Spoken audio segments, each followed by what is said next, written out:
Ada sesuatu yang ganjil tapi terlalu biasa untuk dipertanyakan.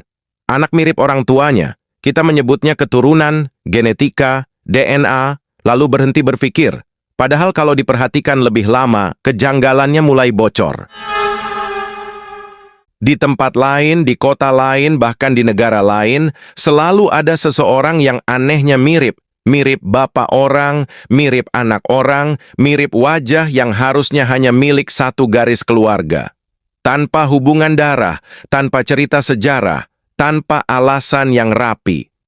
Kalau ini soal DNA murni, seharusnya kemiripan punya batas. Tapi kenyataannya, wajah-wajah itu seperti berulang. Dimodifikasi sedikit, digeser ekspresi, diganti rambut, tapi auranya tetap sama.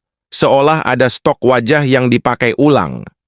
Di titik ini, teori biologis masih bisa bertahan, tapi mulai ngos-ngosan. Bayangkan skenario lain, bukan konspirasi pemerintah, bukan alien bermata besar, tapi sesuatu yang jauh lebih dekat. Awareness itu sendiri. Agar cerita bernama keluarga terasa masuk akal, awareness merender avatar dengan kemiripan. Bukan karena gen sebagai sebab utama, tapi karena koherensi mimpi perlu dijaga. Tanpa kemiripan, cerita runtuh. Tanpa kontinuitas visual, mimpi terasa janggal. DNA lalu muncul sebagai narasi internal mimpi. Penjelasan yang terdengar ilmiah, logis, dan cukup untuk membuat kita berhenti bertanya.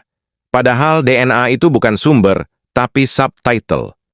Seperti file render, satu template dasar, beberapa preset, ditambah variasi kecil agar terlihat unik.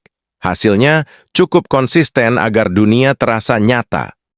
Itulah kenapa kemiripan tidak eksklusif pada keluarga. Itulah kenapa wajah terasa familiar tanpa sebab.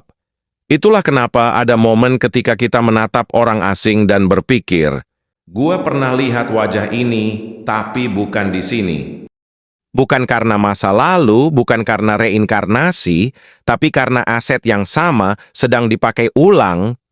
Ini bukan berarti keluarga itu palsu, bukan berarti cinta, peran, dan hubungan tidak nyata. Justru sebaliknya, semua itu nyata sebagai kejadian dalam mimpi,